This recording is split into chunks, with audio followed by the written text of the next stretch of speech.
à part ay jigéen yu ma gisoon ñu taxaw di saw j'étais choqué. man ils m'ont pris yóbbu ma si benn guy gu nekk hôpital Ibrahima Niass denc ma foofu en quarantaine.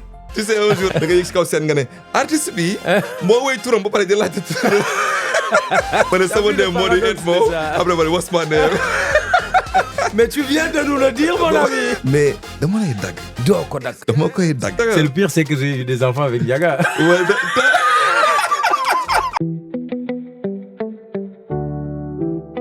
Hello Senegal.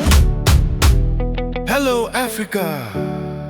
Welcome to Joe's Corner Radio Podcast.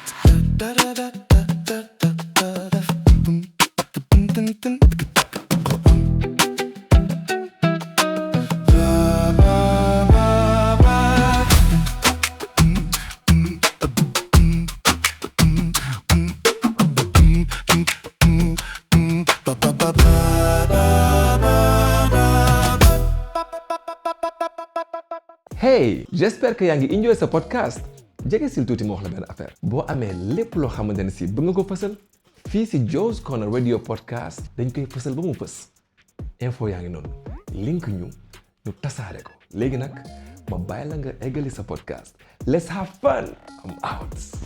Yo, what's up, man? It's your boy Edmo Flow, a.k.a. Joe's, a.k.a. The Hitmaker, a.k.a. Waxal Ma K, a.k.a. What's My Name? a.k.a.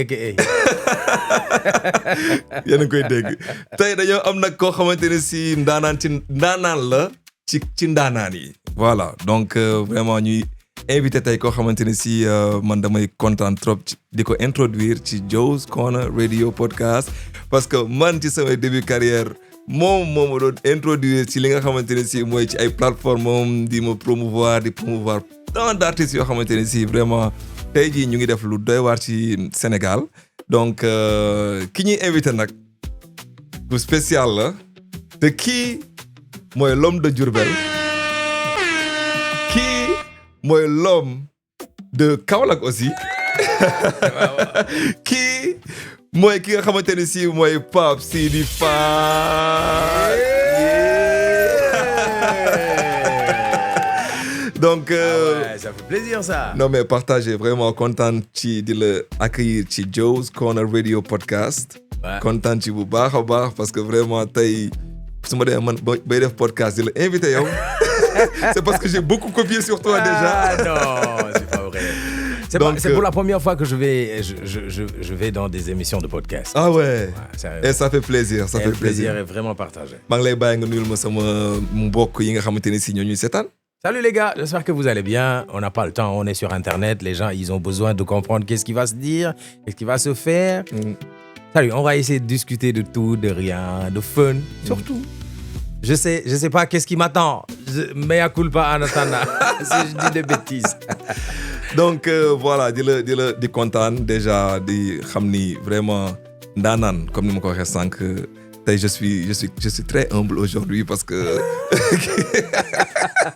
T'as toujours été humble, arrête ça. non mais tey moom vraiment sama humilité dama koy yokk quoi parce que vraiment ki ma ko sekkal moom ma daan poser ay questions yu dul jeex ma koy tontu. effectivement je t'ai posé des questions qui t'ont donné du fil à retordre. oui et tey man maay ki nga xamante ne si maa lay poser beaucoup de questions parce que aussi man dama jàpp ni koo xamante ne si mooy poser ay questions des fois gars yi duñ xam lu bëri ci moom. et les gens parfois ils ont besoin de savoir parce que tey jii nii toi t'es un modèle de réussite boo xamante ne si gars yi war nañ xam Pape Sidi Fall fan la jógee ba fi mu teew tey jii nii.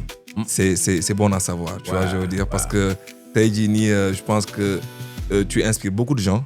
Et ils ont besoin de savoir aussi beaucoup de choses yoo xamante ni si xamuñu ko woon ci yow. donc voilà tout à l'heure j'ai parlé de Diourbel. right. ouais. Je pense que Ndiarème. Il y a un début à tout. Ah oui. Il y a un début à tout. Je suis né à Diourbel en fait. Après je suis parti à Kaolack, c'est là où j'ai appris tout ce que je sais, tout ce que je suis en train de faire, l'homme que je suis devenu.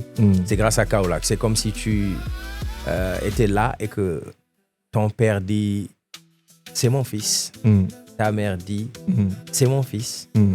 Ça veut pas dire qu'ils ont deux fils. Ils ont un fils qu'ils partagent.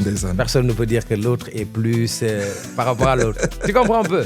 Oui. Donc Kaolack et Diourbel, c'est comme ça. Nice. L'un c'est ma mère, l'autre c'est mon père. Donc, entre un père et une mère, on ne demande pas à un enfant de choisir. Donc, je suis de Kaolack et de Diourbel. De Diourbel et de Kaolack, vice-versa. Donc, je suis parti très petit. En me disant que life bi am na yoo xam ne da nga koy teel a comprendre. mais dama lay dagg. parce que dafa am. doo ko dagg. dama koy dagg. J'ai pas envie que l'émission là soit triste, hein. dama koy dagg. am na yenn question yoo xam ne ba ma posé. dinaa ko ironiser. dama koy dagg. parce que après. dafa am fu ñu jëm foofu nga may expliquer loolu. mais avant loolu. jël leen rubrique bii ñu dem ñëwaat. let's go. Rubricas. alors Pape Sidi Fall. Ouais. lii nag mooy rubrique Teranga. Est-ce que les gens ils savent comment je t'appelle? Adamo Flow. Adamo. non tu sais un jour da nga ne ma nii da nga yëg si kaw seen nga ne artiste bi moo woy turam ba pare di laajte turam. Et puis c'est vrai. ma ne sama name moo di Edmo après ma ne what's my name. ba pare moom tam mu yëg si kaw seen ba pare di ma colleel ci kaw seen bi non mais laisse tomber. On se demande moo di Edmo après what's my name. Mais tu viens de nous le dire mon ami. Tout est dans la phrase en fait. I'm telling you. donc li may rubrique Teranga. mais boo déggee Teranga dama koy faral di laajte lu bëri. boo déggee Teranga sa xel ci lu may dem. Teranga mën na nekk jàmmal nit, mën na nekk jox ko ay cadeau, mën na nekk jox ko ay surprise, mën na nekk ay xéewal yooyu bokk ak doomu aadama yi. Teranga dafa yaatu nag. waaw. mën na nekk lu matériel, mën na nekk lu immatériel. Ça peut être quelque chose de bien. Ça peut être fekk nit par exemple si mbooloo. nga seedeel ko lu baax lu ngeen seqoon. wala nga fekk ñu yàq nit. wala nga fekk nit. Teranga c'est plein de choses ah. Pays de la Teranga par exemple. da ngay gis nit boo xam ne dëkkul Sénégal. jóge beneen dëkk ñëw. Sénégalais yi bëgg la. fonk la def la gan. loolu c'est le slogan de la Teranga.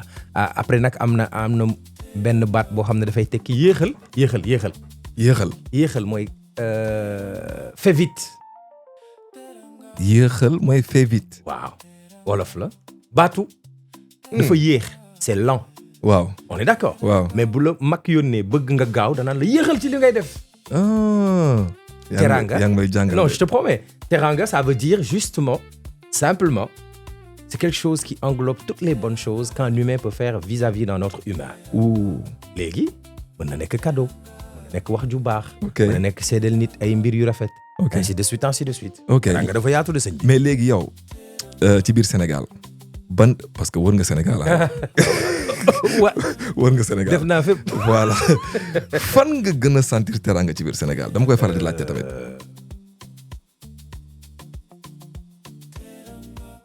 yàlla ko yàlla yërëm. ay doomam ñu ngi may dégg mais Père Golbert su ma ñëwaan Ndar. su ma ñëwaan Ndar dama daan ànd ak ay marque en fait yóbbu ma hôtel. léegi bu ko yëgee daf may woolu par le biais de son fils Abdou wala Moustapha. ok. mais Pape Sidi lan moo tax muy ñëw ba ci dëkk bi di dem Ndar di dem ay hôtel. da ñëw ci kër gi da ñëw ci rajo bi da ñëw ñu defaral ko ceebu jën. ci Ndar mën nañ Teranga mais dañu yéexal bi ma la doon wax léegi. il faut que je le dise comme ça je peux. waaw.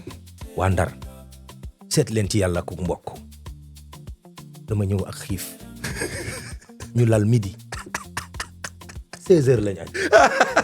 ba andiwuñu ay kii ay kuddu. ay ban lañ indi teg raxasu bi lal affaire yi ma ne noonu léegi ñu añ midi ma ne waa Ndar ñoo ponctuel si añ 16h maanaam mais ndakate kooku bi muy lal ndugeegul. li ngay wax ne dafa baa dal. ils sont formidables les Sénégal dëkk boo dem am na nu ñu lay defalee Teranga mos naa dem si benn dëkk bu tudd Kër Sele Jabong. boo rombee Ndiafat dama dikk si dëkk bi fekk leen. boo rombee. Ndiafat Escale boo dikkee Kaolack nga romb Pont Noiro. dugg Ndiafat léegi boo dikkee ba Ndiafat nga dugg benn dëkk bu tudd Kër Sele Jabong. benn village la. c'est un village un peu dans le cœur du Saloum. ok ma dem fa wax dëgg yàlla. nit ñi seen wërsëg taxut mu mel comme ku lay reyal xar wala nang mais dañu jël automatiquement seen cere rattal la meew mu ees taq. defal la ko ci ba pare di dund ak yow chaleur boo xamante ne les gens t'aiment te respectent ànd ak yow rëbb bi boole la xaj bi. loolu c'est pas beaucoup mais l'intention l'action ça prouve que la teranga c'est extra. I'm telling you. Non, je te promets Alaaji. waaw non dëkk bi dañoo xam war may doomu aadama. dëgg la wallaahi dëgg la Sénégal dëgg les la gens sont magnifiques. non fii macha allah te teranga bi ngay wax nii sax comme li nga wax quand je t'ai demandé tu m'as parlé de ay dëkk yu nekkul sax Dakar. tu vois juste pour wax que ni boo demee à l'intérieur du pays. non en fait li ngay dund chaleur bi muy àndal dafa grave. Qui importe les modes de vie d'une autre population importera ses problèmes. Aujourd'hui, nous avons tous le cliché de je dois être dans mon appartement avec ma femme, mes enfants, y compris moi. Mais ñun suñu kër yi dafa doon am mbañ gàcce du sax am buntu kër. Après nga dugg ci kër gi ñëppay am problème. sa xoromu cin moom mooy safal kër gi nekk à 4e wala 5e maison. On se connaissait tous. Boo defee dara ci koñ bi benn grand moo lay jàpp dóor la ba nga bëgg. Et aujourd'hui, cette culture-là, on est en train de perdre ça. On vit dans des appartements, on développe de nouvelles maladies. Maladies si yëpp psychologiquement, médicalement, intellectuellement. Léegi da ngay dégg Sénégal nit ku naan la anxiété. C'est vrai en plus. ay maladies yoo xam ne daawul am si suñu dëkk yi. dëgg la parce que les cas que les gens font là. boo toogaan di lettonte jigéen ñi di lett ci lañ doon gérer loolu wuuree wala ñu tam kabbu wala ñu def. C'était ça la vie du Sénégal. c'est vrai. ët am ndaa. toutes ces choses là ont tendance à disparaître. c'est vrai dañu bëgg nekk ay tubaab du ñu nekk ay tubaab bu ñu dellusee dootuñu mën a nekk ay sénégalais dañu nekk ci diggante bi nga jug sa ànd dem si tubaab yi fekk leen ñu toog seen ànd nga dëpp sa ànd fekk mu toj doo nekk tubaab doo nekk sénégalais qu'est-ce que tu veux devenir. waaw. Et c'est vrai en plus. non je te promets. Et c'est vrai en plus. C'est pas notre vie ça. ah ouais. Malheureusement. pour ñi en tout cas am chance su màgg ci kër gu mag. dañuy xam lu mel noonu. parce que man par exemple fi ma màggee Guédiawaye maa ngi leen di nuyu bu baax a baax loolu laa fa am quoi. mooy lan mooy dama ñëw jóge Zambie nekk xale ñëw foofu noonu fekk fa li ngay wax nii.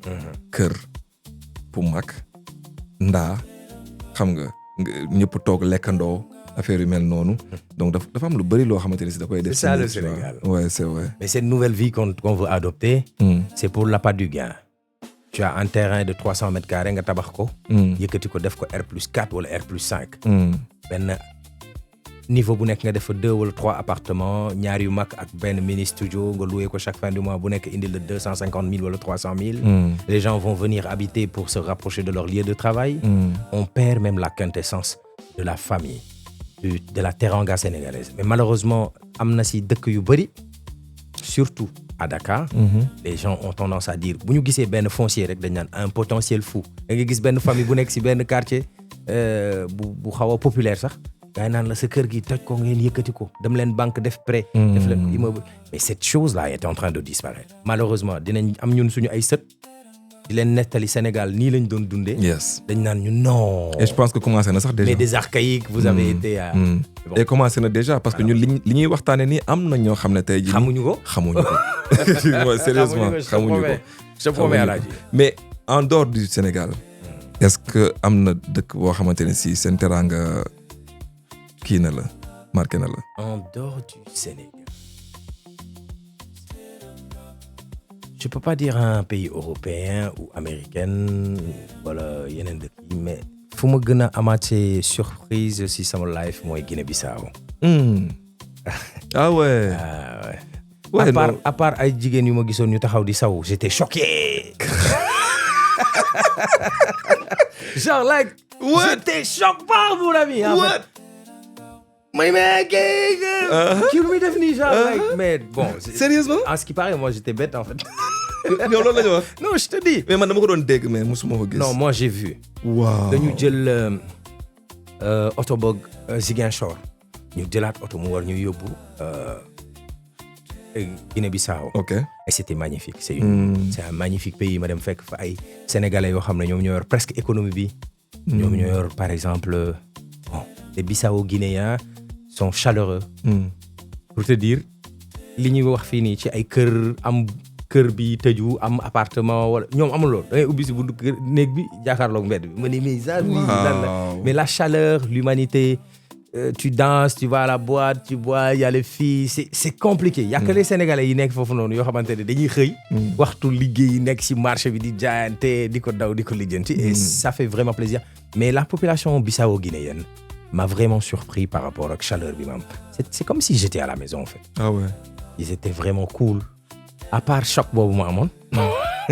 Oui, ça va. Loolu man choc la. Le reste ça va. Mosoon nañ ma wax ne ma naa jël ay dàll nag teg ko sama buntu kii mais loolu c'est une longue histoire que je vais pas t'expliquer. Hey. OK, c'est une longue histoire. On ne va pas expliquer toute l'histoire. Mais Pape Sidi Fall, lan moo tax déjà dàll góor ngay teg wala dàll jigéen? Ah non, je sais pas. Dàll lañ ma wax. Kouthia ana dàll yi.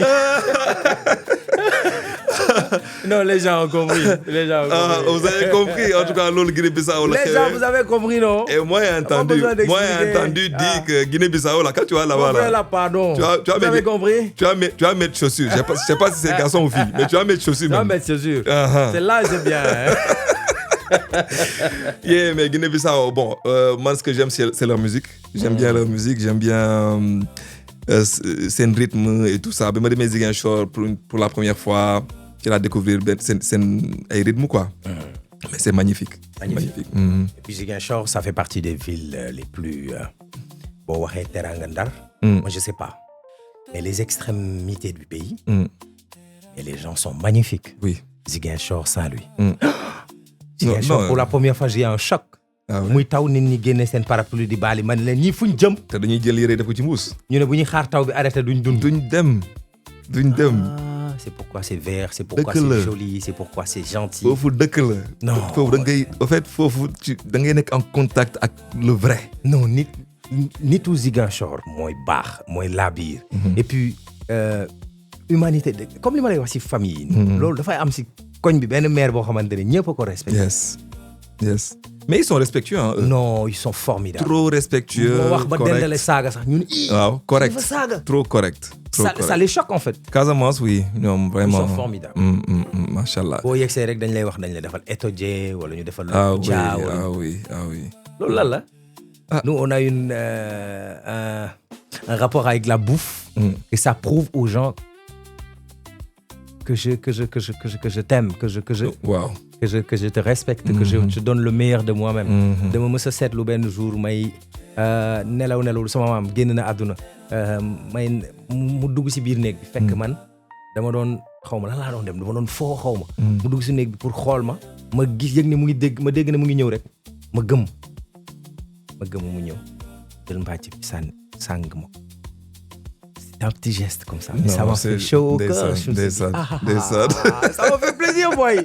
Tu vois un peu? Moo tax teranga lu simple la rek. Wallahi. Jarul muy ngand quoi. Yéene la. booy am mu pur jóge ci xol dem ci xol. Effectivement. Noonu laa ko gisee. nga am saako xaalis foofu. léegi nag. comme noonu la demee dama am man tamit lu may teralee. Ok. parce que comme dañuy waaj a dem ci màggal. te yow. un fervent mouride nga. waaw kay loolu dëgg la. donc dama am benn affaire boo xamante ni si waa Chacha bon dama dem ci waa Chacha ne leen Pape Sidi Fall de faaw ma teral ko ñu ne ma comme dañuy jëm ci màggal. lii yow yaa ko moom lii nag. dañ ci en fait speaker la. baafal la bu amaale fu ñuy defee genre cuuraay yooyu noonu. donc boo ko ci defee ni muy jógee noonu. dafay defaale alxuraan. son bi di daw. c'est-à-dire je mets l'encens. waaw. muy xeeñ. alxuraan bi di daw. waaw. tu le charges ou et je pense que. tu le branches. da nga koy tijji sax nag déjà ubbi ko. ñu xoolandoo loolu yëpp. mais je pense que sax da nga koy kii en tout cas Chacha ñoom dañuy jaay lu bëri donc tout ce qui est ay drap.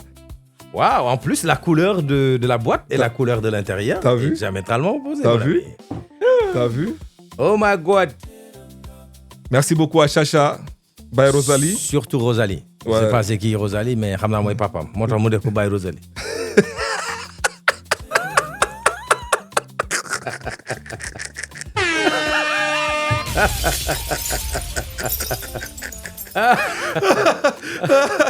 Pape Sidi arrête donc C'est ici que ça va chauffer en fait. voilà donc noonu la demee. Il faut pas donc que je le gagne. dama lay may beneen cadeau parce que xam nga man.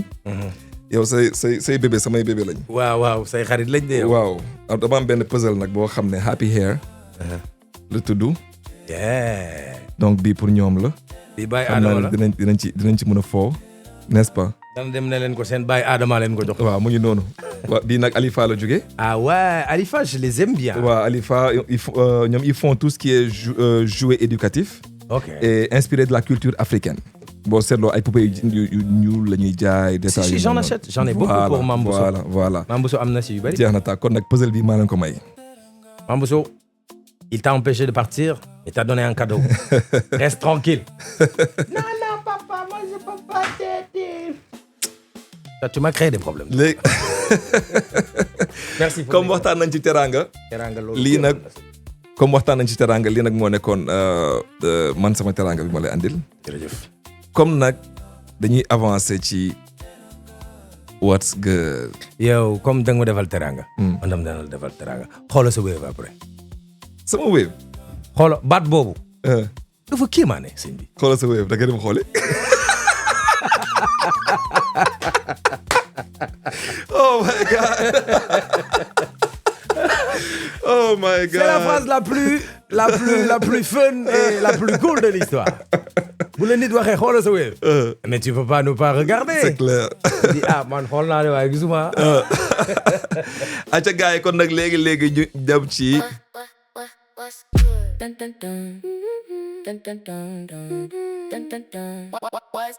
What's good? Alors Pape Sidi Fall, what's good man, ça va? Ça va très bien. yaa ngi cool. Je vais super méga bien. Machallah. Alhamdulillah. Et donc rubrique bii la ñuy waxtaanee ci li ñu commencé woon sànq. moo taxoon sànq ma ne la. stand by ñu dem teraanga ba pare loolu. parce que da nga commencé ci lu am solo wax ci Kaolack, Diourbel, tu vois, et tu as un peu ni nga ko waxee c'est très inspirant mais dëgg la quoi, tu vois. Et dama bëgg nga ñu commencer foofu noonu par le commencement déjà. Effectivement. ñu commencer par le commencement xam nga say début parce que dem naa ci sa Facebook laa dem ma sax sa Instagram sa Facebook laa dem. J'ai vu beaucoup de choses, tu vois. Et après da ngay gis ni waaw life. En fait, ça passe très vite. Ouais. Mais c'est un long chemin en fait. Effectivement. Et dama bëgg ñu partager loolu noonu. Donc tey dama bëgg ñi la bëgg gën a xam yow yaay kan. Tu vois je veux dire. Ouais. Donc parle-moi un peu du début déjà. Je suis né d'une mère qui n'a pas eu de soutien dans sa famille parce que j'ai perdu mon père très tôt. La vie ne nous a pas fait de cadeau parce que elle vit avec une pauvreté pas du tout facile. ñu jox ma sama tante magam. Ok. sama yaay magam moo ma yar mu dem ba benn jamono. ma commencé nekk adolescent di def ay bêtises rek. Bêtises sur bêtises. Un enfant terrible, turbulent. T'as cette énergie-là, on ne peut pas te canaliser. Il faut que ñu yóbbu la sa nijaay mu ngi Kaolack. góor moo mën a yar góor. Ok. C'est ce qui m'a amené à Kaolack. Ok. Quand je suis venu à Kaolack dama nekkoon marché géej vacances laa fa doon dem ba vacances sama nijaay danoon jaay paan sio bool ak benn robinet bu mu yoroon ci marché bi boo xam ne robinet marché la. dañuy dikk di root. di fay soo ñetti dërëm. ok. paanu ndox juróom. bouteille 20 litres juróom ainsi de suite. des fois mu am ku ñëw di wëgg si fasam nga génne sa paan jox ko xool ko si cox mu fay la 100 francs. ok. parce que marché géej marché buy centraliser toutes les forces et les villages et les villes de Kaolack ñoom ñooy daje foofu. ok. mais affaire bi di dem ba à un moment donné sama tonton génn Kaolack. ok. bàyyi ma fa. ma war fa dund ci plein année scolaire. ak sama ay débrouillation. ok. Je me débrouille maintenant avec plein d'amis. Pape Ndongo Diagne, LDP from Reportel Ghetto te mu décédé. Ok. Yàlla na ko yàlla yërëm. Amiin. Il y a énormément de personnes avec qui j'ai traîné à Kaolack. Pape Omar Mbaye il est au Canada maintenant. Ok. ñu takk one day rek mu ne ma is buñ demoon dunia nag ne leen yow comme dégg nga français neex nga baat mën nga lépp ñu jël la nga bokk si benn émission. ma jël ñu ànd dem si directeur bi dugg si fekk benn gars yi mu taxaw si bunt bi ñu romb ko ne ko ana directeur rajo bi mu ñu ngi si biir ñu dugg dunia ne ko dañoo bëggoon def émission. waa ji di reetaan ne kan ngeen dajal ci bunt bi ñu ne am na ku ñu fa dajal ku sol benn t-shirt bu rouge mu ne génn leen ngeen wax ko mu invité leen ma déglu leen après ma ñëw fekk fa benn gars yi naka te Sam la tudd Sam Sulo. Ok. Bon je viens voir Sam Sulo. Sam Sulo me dit que dafay def émission góoru Guddi by Pen, une émission nocturne de 0h les mercredis où il ne fait que passer les sons de Omar Pène. Tu vois un peu le projet. Yeah. mu ne ma quand tu viens mercredi dinaa la jël ci émission bi ñu xool qu'est-ce que tu vas donner parce que dafa bëgg ànd ak benn waay boo xamante ne nii dafay def ay vine ay léeb affaire yooyu noonu ma ne ko d'accord dinaa ñëw parce que boobu j'étais dans les radio crochet maanaam les fuuralu quartier yi Ok. man lañ doon jox micro bi may maye dédicace quand il y avait des animations dans les Fosco dans les foyers de Kaolack c'était moi je prenais la parole. yow yaa doon nekk MC bi. man maa doon nekk MC bi maa doon animé presque Fosco Kaolack yëpp ñi ma màggal toutes les personnes de Kaolack vont te dire moo doon animé suñu Fosco. mais da nga ne sa xarit nu mu tudd sa xarit bi. Pape Omar Mbaye. Pape Omar Mbaye. moom moo la wax. moom wax ne ma ce que tu fais là kaa ñu dem dunia ñu yóbbu ko. waaw. après bon dañ doon égaat nii ah dañu toogoon nii si booru canal bi ndargu ndaw di égaat mu ne ma kaa ñu dem foofu nga yóbbu ko ñu dem foofu ñu yóbbu ko fa. ñu dem gaañan bi ne ma ñëw leen mercredi je te raconte 18h la wàcc jour boobu pour IC defe naa la ñu amoon ngoon gi 17h 18h la ñu am cours boobu gars yi dañ ko doon tardé mais man jour boobu dañ doon daw cours boobu parce que gont pour jàng 17h 18h rek gars yi dañ ko doon tayal mais jour boobu dama dem jàng ji IC j'étais à l'école Mignane Sarr suba gi laa xëy di tàggu waa école bi naan leen dañ ma invité dunia na ngeen ma déglu mercredi 0h. sama gars yi naan ma tiens fils yaa xare. yes. je fais la bande-annonce. waaw. je dis à tous mes potes. quelques xale jigéen naan kii xamul boppam mu naan dañ ko invité kii nii rajo dunia. bon le soir je reviens pour encore amplifier le truc. ku war a gont 17h nga ñëw 15h si kii bi si école bi pour koo dajal ne ko ma invité dunia dégg nga ngoon nga déglu ma. mais loolu passion la. tudduma dinaa la may dédicace mais je voulais que les gens ils me voient ils m'écoutent ils m'entendent ils sachent que je suis en train d'évoluer dans ce que j'aime ce que je suis en train de faire. moo tax ma ne ndax passion la woon. c'était passionnant. C'était ma passion de vouloir faire ça. grave. 18h ma wàcc jël yoonu jalañ bi ba ndargu ndaw ku ma dajeel grand bu ma xam ma dem tàggoo. waaw. j'informe tout le monde. 20h ma ñëw toog si buntu rajo gaan bi génn na ma émission bi 0h lay commencé mën nga dem ba si kanam ma ne ko garaaw bàyyi ma toog fii xaar. waaw. 0h jot après 4 heures d'attente à la devanture de la radio 0h jot ñu yéeg si studio bi ñoom ñu teg bande bu ñuy teg guddi 0h pile dunia dafa am benn audio bu ñuy teg boo xam ne day wax les 99 noms de Dieu après mu jeexee ak la ilaha illallah la hawla wala quwwata illa billah affaire yooyu bu paree ñu door a dugal ay jingle ay swapper ay sweeper après door a dugal ay quelques spots gaan bi dugal générique. salaamaaleykum mbokk yi ñuy déglu ci rajo Dunia 105.0 nangam def ay introduction DJ dugal jingle tey nag dañ fi am gan goo xam ne mu ngi bàyyi ko ba coupure d'électricité. No way! No way! No way! Wow! Fall! Madness! No! Aram tara kay fa Fall aram. What? Fall. No! Gars bi ne ma non est-ce que duñ bàyyi ba mercredi prochain ma ne ko non mën naa xaar.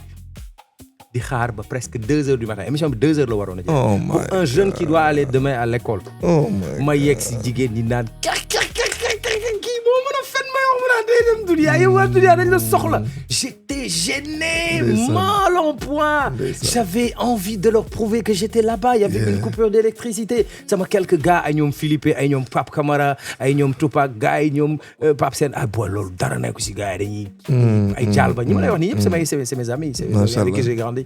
Xoola. Et vous êtes toujours en contact? Ouais, on est toujours en contact. Machallah. La majeure partie, on se voit, on se parle. Mais écoutez que da nga nekk ci ay mbiru bopp. Bien sûr, bien sûr. Et bon, gars bi nee na ma comme mercredi naa ñëwaat. Ma préparé bii pas mercredi jot na te informé wu ma kenn. Le mercredi, je suis pas parti à 20h à la radio. Je suis parti à 22h. J'ai attendu 2 heures de temps parce que j'en voulais aussi. Ndeysaan. J'arrive, le gars, il me présente, on se présente, on fait l'émission, 2 heures de temps, je termine. Le lendemain, je viens à l'école, sama gars, là, mon fils de bu déglu naa la.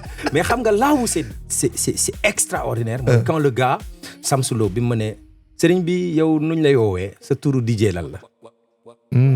J'avais préparé un pseudo pour qu'on m'appelle comme ça. DJ par exemple Joes ou le DJ par exemple Sambation. J'ai pas fait ça.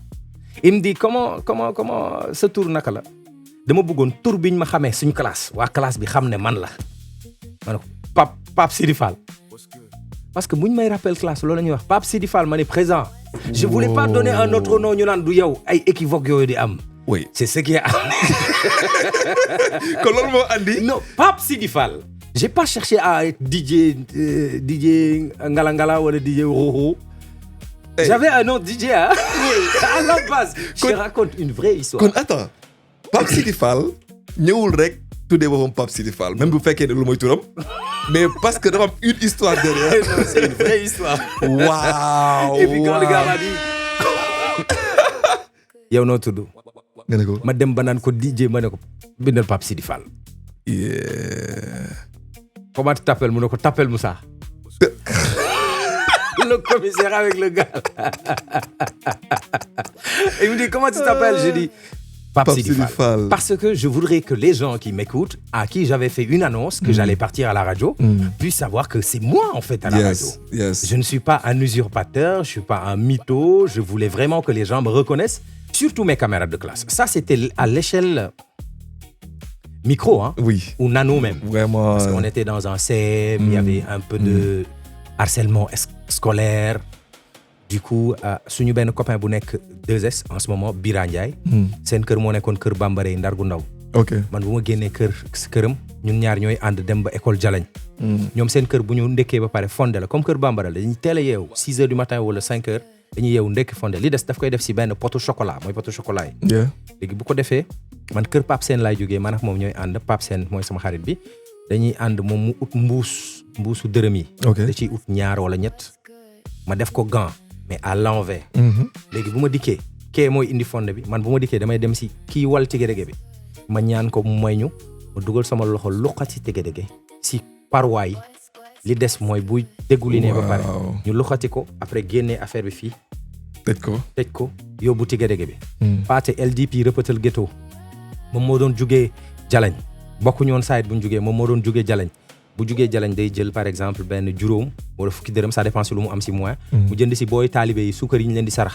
ok mooy les suukar bekk la yi ñuy sarax taalibe yi affaire yoonu. bu ko jëndee bu indee si classe bi kenn mooy wàcc def suukar bi bu suukar bi tojee mun a toj na keneen wàcc dugal tigedege bi bu tigedege bi commencé xeeñ suñu benn copain bu tudd su lay jow danaan yaa ngi dóorati de. Mais problème bi mooy on est 3 à se partager un pot fondé Bira bu ko indee seen waa kër ndekki nañ ba pare ñun loolu la ñu yaakaar pour ndekki. Donc man bu ma wàccee damay guux yu fonk. waaw yu am pëste yu am doole. léegi boo wàccaatee 3 guux yi boo wàccaatee ay fond de caisse nga fay fekk ay taatu caisse tuuti nga fay fekk. moo tax il faut mettre le paquet. moo tax quand tu vois les gens faire la personne qui je mange pas ça parce que c'est pas ça da nga am loo nekk waaw loolu la dañoo jaarul ci yenn yi rek dafa am ñoo xam ne jaaruñu fa. dafa am ñu dëkk Kaolack xam nañ ko ginnaaw pharmacie bi nekk garage Nioro. booy dem Ndangaan am na benn grand bu fa amoon babi waa Kaolack yëpp xam nañ ko. Des fois dama doon xiif dem mu dóor ma 5 xiir jox ma 100 francs. da lay dóor 5 xiir. xiir bu nekk 100 francs. moom il prenait plaisir à dóor la xiir. pour jox la 100 francs. am na ay karaw yoo xam ne si parti nit lay sax moom bu ko buddee benn karaw bu nekk 200 la si fay. Ça lui faisait plaisir de faire ça. Waaw, il y a des gens comme ça. te moom moo géré woon bab yi foofu en fait daf ñu doon def yooyu après bon des fois nga dem si Makalu benn grand bu yoroon ay saabu xeme. nga defal ko rond mu pare may la benn 300 wala 400. des fois nga dem si maire yi defar jën mberes mooy ñiy defar futur keccax. bu ñu jëndee jën yi ba pare def si xorom tas ko defar affaire yu noonu nga defaral leen mberes bi. après boo paree mooy waasintóor bi nga leen di dindil pour mu mën a nekk futur keccax et consort. boo paree maire yi mën nañ la jox dara nga pare dem waax sangu si ndoxu géej gi raxasu boo paree génn jënd ndox ñaar dërëm wala ñetti dërëm sangu ko sa yaram pour kii bi dañ nga delluwaat si paa yi nga xam ne ñoom ñoo yor kiiwu gerte yi. mooy yi koy kase. nga walal leen gerte ñu fay la dafa dend ak syndicat bi nga jël si syndicat bi. benn saaku pomme bi kii nii mango fuusa. 100 francs wala 200 nga koy jëndee def ko si saaku ñoom dañ koy débarrasser mais saaku bi ngay jënd 100 francs wala 200 ça dépend si taayu saaku bi nga yenu ko muy dégouliner sa yaram bi. nga dem ba gaaraas Nioro jaay ko paa yi nga xam ne dañu am xar di ko xont. ok après nga dem si ut si loo xewlu en attendant les événements. Waaw. Et puis c'était une vie qui, si c'était à refaire, j'allais le refaire. Parce que c'est cette vie-là en fait qui m'a montré la valeur de la vie, Ça te manque, de l'humain. Ça te manque. Ouais. Je pense que c'est en 2011, 2012, like Zaz. Zaz, c'est une artiste française. J'étais à la Belle Étoile ah dama doon nelaw si garage Nioro bi ma dend ak benn gardien yi mu ngi teg rajo yooyu di am antenne yi. gardien mu ngi teg plianam ñu toog si garage Nioro bi mu taal foofu benn sébu. Foofu nga fanaan. waaw foofu la fanaan si booru sébu bi mais dama tëdd ba mu yàgg ma ne mais qui je suis moi? Qu'est-ce que je suis devenu? Où est-ce que je vais? Est-ce que je vais avoir ce que je cherche dans la vie? Mais qu'est-ce que je cherche même? Parce que tu es jeune, tu n'as rien. En fait ma dégg rajo bi ñu ngi jàppoon RFI ñoom xam nga ñëw ay RFI la ñu jàpp RFI tegoon benn son wu Zaz bu tudd Ébloui par la nuit. Ébloui par la nuit, à cœur de lumière mortelle. Le son me tapait dans les tympans et les paroles. Ndiaga Ndiaye. Ok. mooy gëlë-gëlë yi. seen oto yi di jóge Gambie heure boobu di wàcce client nga dégg bruit bu ndaw bi nga tëdd à même le sol am benn genre carton boo laxasee sa yaram. son bi di la moo tax saa yu ma déggee son boobu dama naan cey yàlla. mais bon c'est ça en fait. Yeah. C'est ce qui forge les grandes personnes. gis naa ñoo xam ne ils sont nés avec une cuillère d'or dans la bouche. et qui sont devenus eux-mêmes des fainéants. parce que pour ñoom lépp lu ñu am dañ leen ko war a defal on ne laisse pas les enfants se débrouiller eux-mêmes. J'ai appris que gis nga instinct de survie moo lay yóbbu fenn. moo lay jëlee fenn yóbbu la fenn. et bi nga demee ci rajo bi. nga def émission bi mu jeex. est-ce que dafa am lu mu déclenché. lan la déclenché. Ouais, le gars il me dit j'ai bien aimé Sam. J'ai bien aimé tu viens tous les mercredis. Après un directeur de la radio du nom de Baba Wan génn na àdduna yàlla na ko yàlla yërëm. mais sa famille est à Mbour. dafa ñëw en tant que directeur si rajo bi ne ma toi tu n'es pas à l'école ma ne ko oui mu ne ma guddi na heure bi tu viens je crée une nouvelle émission boo xam ne dama la koy jox yow ak Talla Sow ak Tuuti Lo ça va s'appeler Entre Jeunes version éducative. Waaw. C'était une émission qui existait dans toutes les radios Dunia du Sénégal. Et ça m'a permis de prendre la parole et de défendre mes idées, avoir des arguments. Ça m'a permis aussi de découvrir le hip-hop. Parce que moi, le rap sénégalais, je l'ai découvert à la radio. C'est pas à chaque fois qu'on prenait une thématique pour wax si. bu ñu wutee musique boo xam ne daf si war a wax. hip-hop bi la ñuy mujj delluwaat. parce que à part ay fi nit ñi di rawante ñu ngi ci waajur yi c'était la chanson de Fatou Guewel qui était le générique et de temps à autre on switchait avec la chanson de Abdou Guité Seck wareef ak yelleefi doomi Adama. C'est ça mais après on écoutait dans l'émission pour illustrer pour étayer nos propos à chaque fois qu'on faisait l'émission on se rabattait sur le rap sénégalais. Et puis en étant jeune, quand on allait dans les Fosco, quand un rappeur arrivait, parce que c'était eux les plus accessibles, c'était Pakoti, c'était Fata, c'était Asmalik, c'était Gaston, c'était Kergui, c'était ces artistes-là qui étaient là et qui faisaient les Fosco, qui allaient à Mamra, et ainsi de suite. Cette génération-là a été bercée par ces artistes rappeurs-là. Donc, de fait, am ben link de la radio à sur le terrain. Et puis la première émission que j'ai créée à Kaolack, ça s'appelait Bouma Defal Sam Bop, Momal Sam Bop, ça s'appelait Lumsa Hip Hop. Est-ce que faut ci boppam nga ko defee. C'est même radio. Même radio bi. Je suis resté à Dunia pendant presque 6 ans où j'ai jamais été payé. J'ai jamais touché de salaire de Dunia. Bon, moi, à un moment donné, je suis venu, j'ai habité dans la radio, c'est là où je vis. Mais moi, si tu sors, tu es obligé de rester calme, de subir pendant 6 ans. Pendant 6 ans, yaa ngi woon Dunia ñu lay liggéeyloo fay ñu la mais foofu nga dëkkoon. Waouh, j'habitais, bon, pas 6 ans parce que j'ai commencé presque à 1 an ou 2 ans, je sais pas trop. Paul Marie-François Ndiaye, Bokar Mbaye, Chérif Cham, il y avait Laïwane, il y avait ces grandes personnes là, il y avait Pakala, Bamboo Style, il y avait Bokar Mbaye, il y avait énormément de personnes, magnifiques, Serimbi Aliou Cham, il y avait DJ Fayaz, toutes ces personnes là, on travaille ensemble, les sur le Sissoko, les Asiwad, les Mamalo, les Mama Chocolat, les Tuchilo, toutes ces personnes là travaillaient dans la radio et ils étaient des fonctionnaires de la radio, ils étaient rémunérés par la radio. Okay. Ils travaillaient, on leur donnait leur salaire. Mais il y a un boy. waaw mooy loolu mais dafa am loo xam ne investissement la. Parce que di nga accumuler lu bëri di nga focus ci benn affaire. Effectivement. am na fu mu lay jëmee bi nga jógee ci loolu nga def yow sa bopp sa émission bopp. Après sa émission bopp boobu noonu bon li ma bëgg a wax mooy bon déjà hip hop nga tàmm. bi nga xamante ni si ci ba ngay mbapat ak ñeneen ñii ci nga découvrir vraiment le hip hop à la radio. Et tac nga tuddee émission bi naka nga ne. Lumsa Hip Hop. Lumsa Hip Hop. C'est le Saloum à l'envers. Yes. Et maintenant loolu lan la déclenché. Ça a déclenché une relation très très particulière parce que c'était une émission où on faisait passer que les underground. C'est-à-dire Bamba Style, il faisait des émissions où on faisait passer tous les artistes connus. Ok. Pakala, il faisait passer des émissions où on faisait passer tous les artistes connus. Dans le Black Swing Show Radio, c'était de 22h à 0h. C'était de 20h à 22h autant pour moi.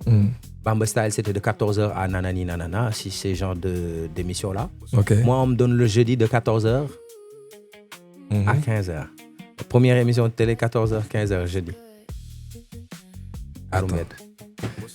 Sa première émission radio, 14h, 14h, 16h, 14h, 15h. 15h, jeudi. Radio, jeudi. Wow. Donc, première émission de télé, 14h, 15h, radio. Wow. Télé, Aroumed. Et c'est comme ça, c'est ce qui m'a amené à Dakar en fait. Et boo defee rapprochement bi parce que am na loo wax léegi ci le fait que da nga doon dawal plus les artistes underground. Non, je ne faisais passer, dans cette émission de Lumsa Hip Hop, je ne faisais passer que du underground. Que du underground. Que du underground. Ba nga ñëwee fii et je rappelle que le underground c'est plus les artistes qui ne sont pas connus. Voilà. C'est ça, non? Et qui n'avaient pas de projet. À l'époque, on définissait le underground par des artistes qui n'avaient pas de projet officiel. Voilà. Amuñu album, amuñu album, on va dire, et que ñu ngi liggéey. Cette émission, pour anecdote, c'est la première passage en radio de Rifou. De Rifou, hein? Wow. Donc Rifou. Il y a beaucoup d'artistes qui sont passés dans cette émission.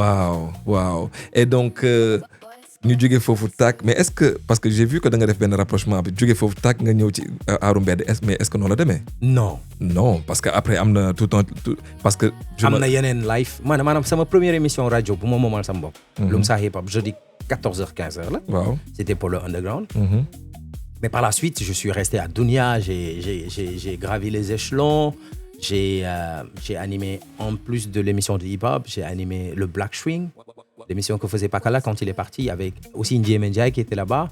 Mais quand Ndiaye Mendiaye est parti aussi, j'ai repris les rênes de l'émission. Okay. J'ai fait énormément de choses dans cet univers-là de la radio Dunia, toujours sans pour autant être payé. Mais par la suite, le grand boutou de Libas, Mbaye, ñëw ne ma yëg naa li la waa Dunia di fay parce qu'il était un ancien de Dunia Libas. Ne ma yëg naa li la waa Dunia di fay. Alfayda rajo Imam Assane Cissé bi dañ la soxla dañ la bëggoon a fay double bi ba pare boole ko jàppale la ci ay formation. J'ai dit oui, le double de rien, je sais pas c'est combien, mais ça m'intéresse moi.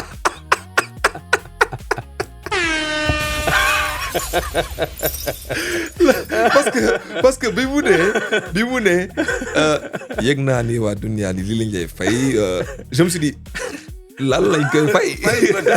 Mais moom xam nga comme il était directeur à la radio à l'époque, peut-être il se dit que le boy là on le paye 40 000. S'il me double la mise, je suis content. Ah oui. Si tu n'as rien, on te paye 80 000. You're good, tu man. jubiles, mon ami. You're good, man. You're good. À la fin, je quitte Dunia dans des bons termes, de très bons termes, parce que je suis parti voir le directeur. Je lui dis que j'ai été contacté par Al-Fayda. Ils veulent m'aider pour ma formation en journalisme. Ils veulent m'aider dans le marketing. Ils veulent m'aider dans la production. Donc, dès que j'arrive à Al-Fayda, c'est la première fois que j'apparaissais dans un magazine. Les magazines en couleur là. Really? Ils m'ont pris en photo. Really? J'étais une star, mon ami.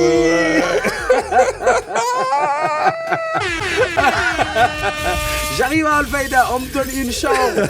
On me met bien, on me paye un bon salaire. Je me réveille par contre. C'était ton premier salaire. C'était mon premier salaire. Par contre, Mais est-ce que mon un salaire bu ñaata la woon? c'était 60 000. Ok. C'était pas mal. Hein? Donc moom 30 000 la fa woon lañ lay fay.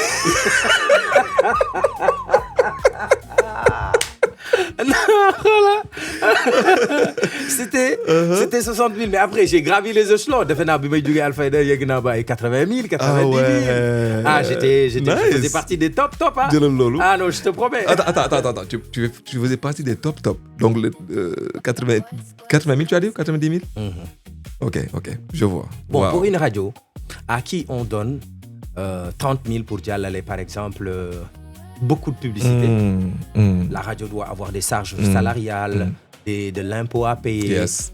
un local, de l'électricité Je à suis payer, d'accord. de l'eau, un personnel varié, diversifié, de journalistes, tout ça. Si on te montre les charges de la radio et ce que la radio gagne, un revenu, tu te poses la question, mais comment ils font pour s'en sortir? Mais non. Après Al-Fayda, n'est-ce pas? Al-Fayda. Ouais. Après Al-Fayda, 90.1. est-ce que c'est après Al-Fayda que tu es venu à Dakar? Ouais. Après Al-Fayda, je suis parti à l'ISIC avec Abdoulatif Koulibaly, qui était un très très grand ami de Imam Hassan. Ok. Avec les Baba Diop, les professeurs, ils m'ont appris ce que c'est que le journalisme. En fait, ce que j'étais en train de faire, c'était ça le journalisme. Créer, aller rechercher de l'information, faire le traitement de l'information avant la diffusion de l'information. Je savais pas que c'était ça les termes. Ok. Donc ma jàng foofu noonu ba normal. Après ils m'ont même amené en Côte d'Ivoire, même Guinée-Bissau bi ma lay wax ñoom ñoo ma fa yóbbuwoon. Ok. ma dem jàngi yenn adduna bi xaw a xareñ. ma dem benn jour di animer benn événement pour Pendra. Pendra moo doon def. Safwan Pendra moom moo doon def. Nescafé. African Revolution. C'était la sortie de l'album de Mamkha Dorowa. Saint-Louis Soldier. Saint-Louis Soldiers, yeah. Saint-Louis Soldier de Ndar. Yeah. Matal Kham de Guédiawaye. La sortie de Jotna de Kini, nu mu tuddati? Appelle-moi. Akapes, Kini, Rescapé, Jotna. Parcelle. Le jour de la présentation de son album, je suis venu, j'ai présenté ça avec Mamika. À Dakar. Je suis venu au sapeur-pompier de Dakar. J'ai présenté la partie de la compétition. J'ai présenté le concert de Rescapé. Man ak Morgan ñu ànd dem ginnaaw RTS am na ay bus yu fay jógee di dem Saint-Louis ñu dem Saint-Louis bi ñu yegsee Saint-Louis dem fekk les stars ñoom ñu logé leen ci man dama yegsee rek ñu ne ma ay ca demal concert bi léegi ñu commencé ñu demoon salle bu ñuy wax Quai des Arts ñu dem ma commencé présenter Matal Kham. Après ma jógee foofu noonu enchaîné waat dem Kaolack parce qu'il y avait la présentation de l'album de Mamkha. On est parti, on a présenté ça si benn circuit bu xaw a compliqué.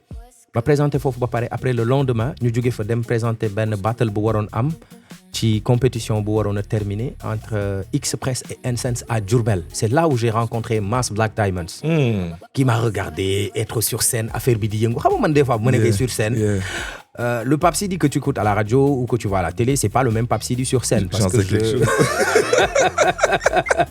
parce que la scène et moi j'ai grandi sur une scène en fait. J'ai grandi sur une scène man dama doon def scène par exemple ay 4 ou 5 fois par semaine donc je connais la scène j'aime la scène. Mais balaa ngaa sori fi nga jaar circuit boobu dañ la doon fay. Déedéet des fois mu jox ma passe nag. Transport kese. Des fois bi ma jóg par exemple bi ma jógee Cheikh Sey un des gars qui travaille avec Pendra bi ma jógee Dakar bi ma jógee Kaolack di dem bi ma jógee Ndar di dem Kaolack jox na ma 6 000 Parce que Morgan, lui, devait rentrer sur Dakar. Moi, je devais partir à Kaolack. À Kaolack. Je me 6 000, ma passe. Ok. À part ça, c'était juste, franchement, je voulais montrer ce que j'avais Bien dans sûr, le corps. bien Et puis, sûr, je me suis pas dit, faille-moi sinon de mon côté, parce que j'avais pas le pouvoir de dire, tu me payes sinon je le fais pas. Je remercie d'ailleurs à chaque fois que l'occasion se présente, Pendra, parce que ça aurait pas été lui, je n'aurais jamais fait une rencontre comme Mass Black Diamond. Mass Black Diamond, c'est un cœur, avec sama cœur, ben 100 mètres moi sur mais xamuma. Il a grandi avec mes grands frères. Donc, il me dit, est-ce que ça te dirait de faire de la télé? Maniko.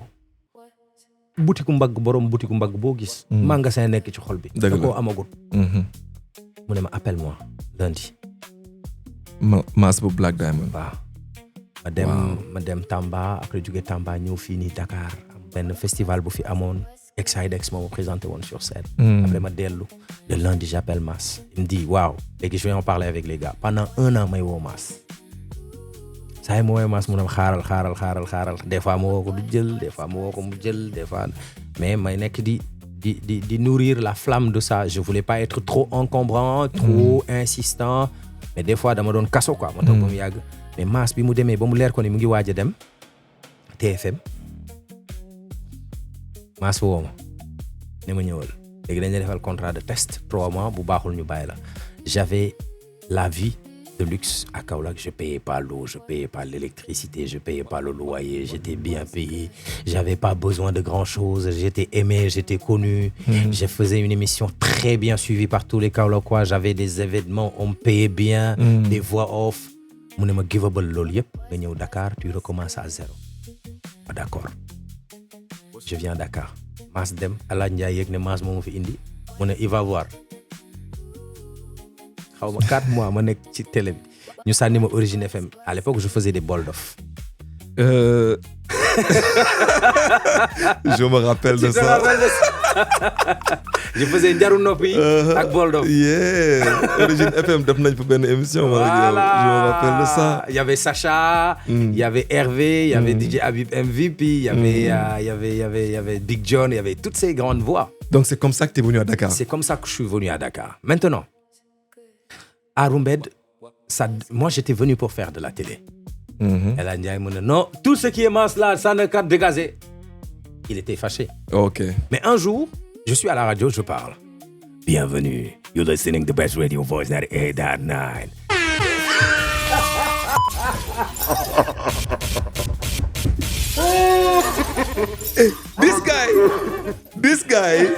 This guy. Ala Ndiaye dégg ko. Oh my God. Ala Ndiaye déglu ko. Woo Aziz Mbaye ne ko mais qui parle à la radio comme ça? Mais waxatal. You're listening to best radio voice 98.9. Pap Sidi Fa. Xooli ma ci yokk. Alors, j'étais vraiment dans le mood de la radio. Non, bro, tu es trop fort. Non, tu es trop fort. Je m'occupais même pas de ça en fait. Il est trop fort. J'étais dans mon mood. Parce que toi, oh my God. Elle a dit, mais lui là, c'est qui à la radio? Aziz Mbaye ñëw ne ma, y a El Ndiaye qui demande à te voir. J'ai dit, ok, c'est fini. Là, je suis viré. Wow. Grave, je prends mon courage à bras le corps, je viens, il dit non, il ne veut pas me voir maintenant, il n'a qu'à venir demain. Demain, 11h. Je suis stressé à mort. Je dis le pain 1 bi. Koñ ba lay jaar. Ndeysaan.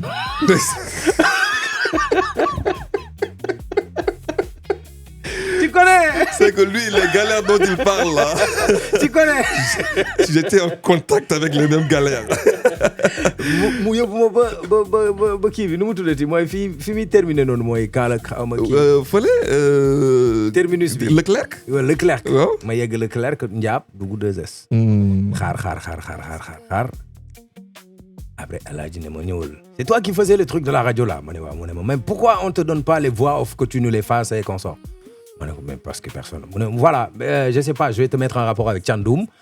Mohamed, il y a un nouveau infographe qui vient d'arriver. Ils vont te faire le générique. Tu commences ton émission après-demain. J'ai dit OK. Je fais l'annonce. Attends. Le générique. Tu commences quoi? À Rumbed.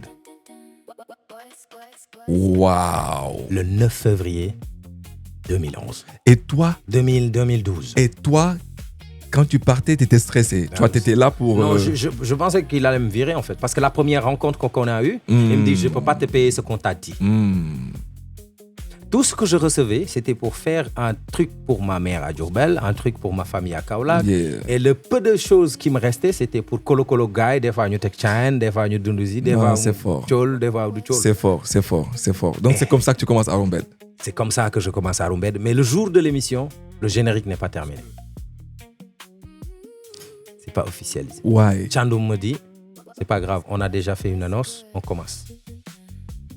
J'ai dit, pour commencer, il prend les caméras robots, il les pose, il sachet souffle, il plan et je fais la première émission à Arumbed. J'étais en noir, vêtu du début à la fin, sama benn grand bu tudd Lamine, nekkoon defarkatu portable à Dior, ak Khadim Gueye ñoo ma awloon li ma sol. Ndeysaan. Ma ñëw. That's something, man. Ma ñëw def première Arumbed, après gars yi commencé. Il y avait beaucoup de gens qui voulaient faire cette émission-là, parce qu'à la base, 2S dafa am lundi Saboura animé par Hervé, mardi Tête Dungal animé par Didier Diallo, mercredi Allo Bombay animé par Modou Kane, et jeudi il devait y avoir une émission de hip-hop. Et Mas m'a amené à la 2S pour ça. Et ils m'ont dit, toi, est-ce que ça te dirait de trouver un autre nom? 2H, 2S, 2S, 2H. C'était facile à dire si tu avais les assonances. Moi, j'ai dit, moi, je veux un truc vraiment sénégalais, quoi. Arumbed. C'est parti. On fait Arumbed et Arumbed, ce qui s'ensuit. Bah, mais oui. après, c'était des espoirs. Tu arrives, tu cales un artiste connu, aimé. Tu sais qu'il va te monter ton audience. Je dis qu'à la dernière minute, non, je ne peux pas tourner l'émission, j'ai un empêchement de dernière minute, nangam. Tout ça, c'était pour te décourager.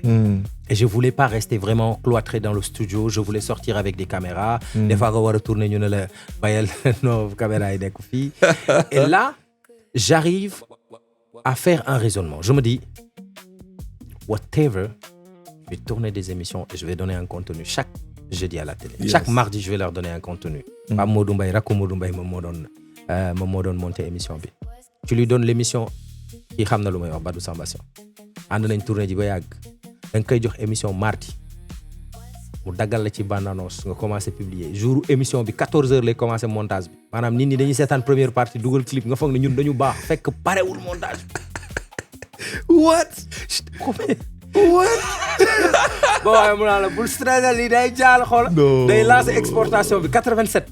day mel ne une éternité dans. Il y avait PND Ndiaye, il y avait Abdou Iris Ave. Toutes ces personnes-là ont tourné à Arumbed et c'était vraiment des moments magnifiques. What? Et Aladji, Mani, je me concentre sur le underground. Ce qui m'est arrivé à Kaolack là, pour le underground, je me concentre sur une nouvelle génération de rappeurs. Et loolu laa la bëggoon wax sànq bi nga waxee nii bi nga nekkee Kaolack bi nga doon def sa première émission. raison. Underground bi nga gënoon jël. Et bi nga ñëwaatee fii tamit Arumbed noonu nga commencé waatee. Quand je suis arrivé à Dakar, je voulais être une star, hein. Je te cache pas. Je voulais connaître les stars, pour Bien que ñu sûr. xam naa leen. Mais après, il y a beaucoup de gens qui m'ont pas calculé quand je suis venu. Dans boy ndereng bi lu muy def fii. C'était des stigmatisations. Bon, je me dis, je me concentre sur la nouvelle génération. Yeah. On va faire de telle sorte que toutes ces personnes-là soient connues, aimées et adorées par le public. Et je vais dire que sama bu may génnee What's My Name. Ba clip bi génnee ba yàlla def mu am doole. On a fait une très belle émission.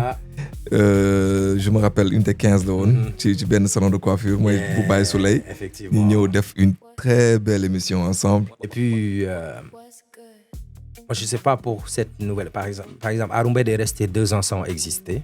On a même songé pour une nouvelle émission. Peut-être je vais avoir l'occasion d'en parler. Bien sûr, bien sûr. Mais quand je suis arrivé à Dakar, il y avait au moins 40, astaghfirullah, si je n'exagère pas, il y avait 12 émissions de hip-hop qui existaient dans Il y en avait beaucoup l'univers. même. Beaucoup. Walfadjri, il y avait des émissions. Beaucoup. Zik FM, RFM. Il y avait énormément d'émissions, mais même pour les chaînes de télé, il y avait toutes les émissions. Mais je me suis battu pour exister. Bien sûr. Je me suis battu corps et âme.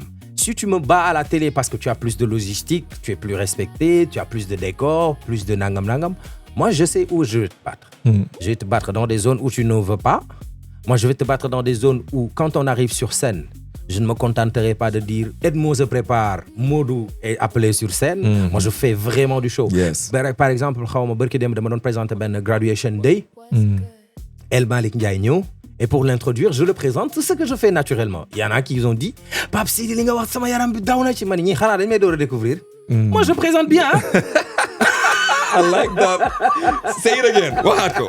Moi, je présente bien. Waxaat ko. Si je ne suis pas le meilleur présentateur du Sénégal, Waxaat ko. je suis son papa le meilleur présentateur.